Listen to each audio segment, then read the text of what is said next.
اس وقت میں آپ سے فراز صاحبہ یہ جاننا چاہتا ہوں کہ مچ میں بھی ایک واقعہ ہوا ہے, 7 ہمارے جوان ابتدائی اطلاعات کے مطابق شہید ہوئے ہیں.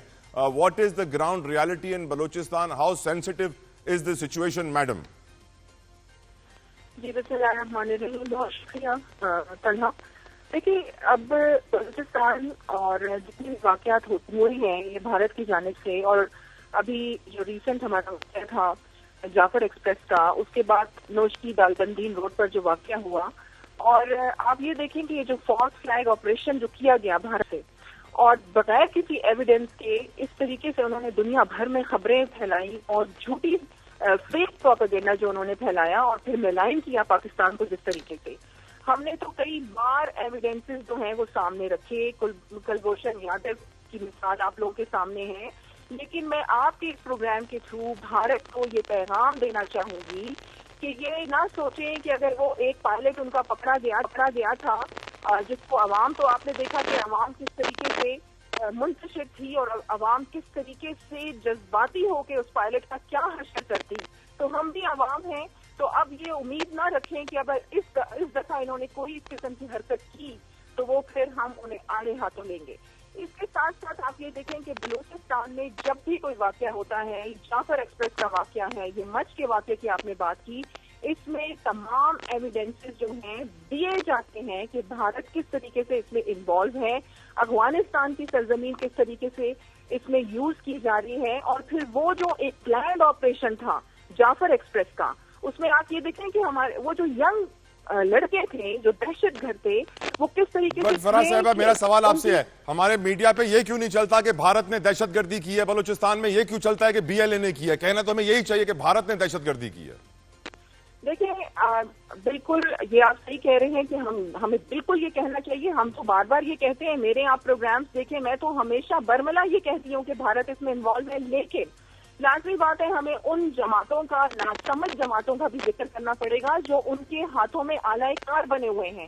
آپ بیلے کی بات کریں, آپ بھی وائی سی کی بات کریں, آپ یہ دیکھیں نا, ابھی میں یہاں پر آپ کو یہ بھی بتاؤں کہ ڈاکٹر ماہرن کو لے کے پوری دنیا میں یہ کہا جا رہا ہے کہ جی بڑی زیادتی کی جا رہی ہے کہ آپ نے ڈاکٹر ماہرن کو اریسٹ کر لیا. اب آپ مجھے یہ بتائیں کہ یہ کتنے ہمارے شہید جوان وہاں پر ہوتے ہیں, کتنا ناحق خون بہا جاتا ہے, لیکن ڈی وائی سی کی طرف سے ایک مذمتی بیان ہم نہیں دیکھتے. اور جس طریقے سے وہ دہشت گردوں کی لاشیں آپ نے گورنمنٹ ہاسپٹل میں رکھی اور یہ دھاوا وہاں پر بولتے ہیں اور یہ پھر ان لاشوں کو لے کے جاتے ہیں, پھر تو یہی بات ہوئی. علی بخاری صاحب, پہلا سوال جو آپ سے پوچھنا چاہتا ہوں, بلوچستان میں جو انریسٹ ہے, جو عدم استحکام ہے, جو وہاں پر بی ایل اے کے سلیپر سیلز ہیں, دوسری دہشت گرد تنظیموں کے سلیپر سیلز ہیں, آج بھی مچ میں ہمارے جوانوں کو ٹارگٹ کیا گیا ہے, 7 ہمارے جوان شہید ہوئے ہیں سر. اور کل رات گئے مڈ نائٹ کے بعد یہ انٹیلیجنس رپورٹ آئی تھی آئی ایس پی آر سے کہ بلوچستان کو ٹارگٹ کیا جا سکتا ہے.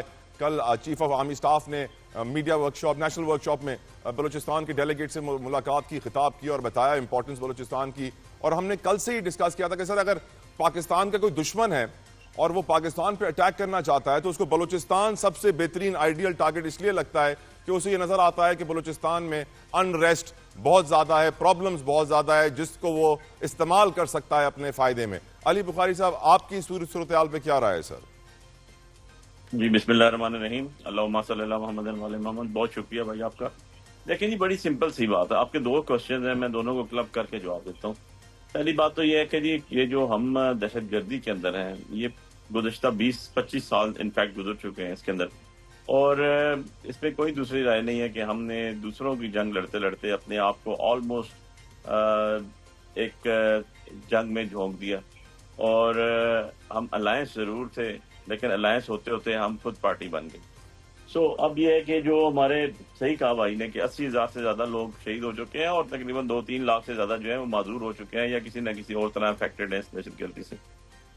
سو اب جو ہمارا پچھلے کچھ عرصے سے ایک سینیریو چل رہا تھا, ہمارا گول بالکل اسٹریٹ ہونا چاہیے, ہمارا ایم بالکل کلیئر ہونا چاہیے, اور ہمارا جو فوکس ہے بالکل کلیئر ہونا چاہیے. میں I am speaking for my self, بڑا ایک ٹرانسپیرنٹ اور کلیئر ویو اس کے اوپر ہونا چاہیے. فار ایگزامپل, مطلب ہم کس چیز کا انتظار کرتے ہیں؟ کیا گلگوشن ہمارے پاس موجود نہیں ہے؟ کیا وہ منہ بولتا ثبوت نہیں ہے؟ کیا وہ بلوچستان میں جو دہشت گردی اس کے اندر انوالو نہیں ہے؟ ان کی کوئی فیکشنل اسٹیٹمنٹس نہیں ہے؟ سب کچھ موجود ہے, آن ریکارڈ موجود ہے. کیا وہ انڈین لیویز کا افسر نہیں ہے؟ بالکل ہے. سو آن دا ادر سائڈ جب ہمارے پاس اتنا بڑا واقعہ ہوا، اور میں حالیہ واقعہ کی بات آپ کو بتا رہا ہوں کہ جو ٹرین کا حادثہ ہوا وہ چھوٹا حادثہ نہیں تھا، بہت بڑا حادثہ تھا. کسی اور ملک میں ہوتا تو ابھی تک زمین آسمان ایک ہو چکا ہوتا. لیکن انفارچونیٹلی ہم کون سی ڈپلومیسی لے کے چلتے ہیں؟ ہم کس کو خوش کرنے کی بات کرتے ہیں؟ ہم کس کو ناراض نہ کرنے کی بات کرتے ہیں؟ الٹیمیٹلی تو زندہ قومیں جو ہیں، زندہ لوگ جو ہیں، زندہ معاشرہ جو ہے وہ اپنے گول سیٹ کرتا ہے اور اپنے دشمن اور اپنے دوست کی پہچان رکھتا ہے، تب بھی وہ آگے سروائیو کرتا ہے. بخاری صاحب ایک چیز بتائیں نا بخاری صاحب، ان کے یہاں 26 ٹورسٹ مارے جاتے ہیں سیاح، اور وہ اعلان جنگ کر دیتے ہیں. ہمارے یہاں آئے روز ہمارے فوج کے جوانوں کو شہید کیا جا رہا ہے اور ہم ڈپلومیسی کر رہے ہیں. ہم چلے اعلان جنگ نہیں کرتے، ہم ڈپلومیسی کرتے ہیں. ایٹ لیسٹ میڈیا پہ تو نیریٹو صحیح بنایا جائے، یہ باتیں اٹھائی تو جائیں کہ ہمارے جوانوں کو جو شہید کیا ہے وہ بی ایل اے نے نہیں کیا ہے، انڈیا نے کیا ہے، مودی نے کیا ہے. ہم بی ایل اے کا نام ڈال کے ایسے دکھاتے ہیں جیسے ہمارے مقامی دہشت گرد ہیں. بالکل جی، میں تو اس چیز پہ ایگری کرتا ہوں، اور میں کہتا ہوں آپ کی بات 100% ٹھیک ہے. آج جب ہم اس طرح ڈیگا ڈاؤن ہو کے کھڑے ہوئے ہیں کہ اگلا ملک انڈس واٹر ٹریٹی ختم کرنا چاہتا ہے، ختم کر دی اس نے اپنے طفیل، لیکن اس کے علیحدہ امپیکٹ ہے، اس کے بعد علیحدہ گفتگو کریں گے. لیکن ایون اینڈ ادر وائز وہ اس لیول پہ چلا گیا کہ آپ کو وہ بنجر کر دے اور آپ کو قید سالی کا نعوذ باللہ شکار ہو جائیں. اور ادر سائڈ دوسرے پروونس کے اندر وہ جو ہے آپ کی دہشت گردی اس لیول پہ لے گیا کہ آپ کے لوگ جو ہیں ان کو سیکورٹی پرابلم آ گئی. آپ کی سیکورٹی ایجنسیز کے لوگوں کو اپنی سیکورٹی کی پرابلمز آ رہی ہیں اور ڈے ٹو ڈے ان کی پرابلمز بڑھتے چلے جا رہے ہیں. اب یہ تو ہو نہیں سکتا کہ لوکل تنظیم کے پاس اسلحہ کہاں سے آتا ہے، لوکل تنظیم کے پاس ویپنز اس لیول کے کہاں سے آتے ہیں، ان کو اتنا ہائی ٹیک جس طرح کون فراہم کر رہا ہے. دیکھیں نا، اگر تو اس کے اندر انڈیا انوالو ہے، جو کہ ہمیں یقین ہے کہ وہ ہے، اور جو کہ ہماری ایجنسیز اور ہمارے ادارے جو ہیں وہ بار بار کہتے ہیں کہ وہ ہے، تو یار پھر اس پہ کھڑے بھی ہو نا. تو پھر آپ کہیں کہ جی بالکل ہے، ہم اس کو بالکل نہیں مانتے. اور اگر وہ یہاں پر آئے تو اگر 35 یا 34 سیاحوں کے لیے وہ جنگ لڑ سکتے ہیں 1.25 ارب کا ملک، تو یار ہمارا تو ہزاروں لاکھوں لوگ شہید ہو گئے، قربان ہو گئے، روز ہم لاشیں لا کے دفنا رہے ہیں. تو کیا ہم جنگ نہیں لڑ سکتے؟ کیا ہمیں جنگ نہیں لڑنی چاہیے؟ کیا ہمیں اپنے دفاع نہیں کرنا چاہیے؟ یا کم سے کم اتنا تو ضرور کرنا چاہیے نا کہ ٹھیک ہے جی، آپ کو اگر اب ہمارے ساتھ ایسے ہوا تو ہم اعلان جنگ کریں گے آپ کے خلاف. ہم کسی قسم کا سفارتی عملہ شملہ اٹھا کے پہلے نکال دینا چاہیے تھا ان کو فوراً. ان کا جو ڈپلومیٹکلی جو آفس آپ کا چل رہا ہوتا ہے ایمبیسیز وغیرہ، ان کو بند کر دینی چاہیے تھی. اور جو سٹیپس انہوں نے لیے یہ ہمیں پہلے لے لینے چاہیے تھے. ایشو یہ ہے کہ ہمیں انیشیٹو لینا پڑے گا اگر تو ہم نے سروائیو کرنا ہے. اگر ہم اس چیز میں رہیں گے کہ آج کریں گے کل کریں گے، نہیں ابھی روک لیں، ابھی بیان نہیں کریں، ابھی تعلق رکھ لیں، ابھی ٹریٹی کرنی ہے، یار نہیں ہو سکتا نا. یہ چیز ایک چیز انڈرسٹوڈ ہو چکی ہے. انہوں نے کشمیر کی ریزولوشن جو یونائیٹڈ نیشن کی تھی ختم کر دی، اس کو part of integral part of India بنا دیا. انہوں نے جو ہے آپ کا پانی سے انتاس معاہدہ ختم کر دیا.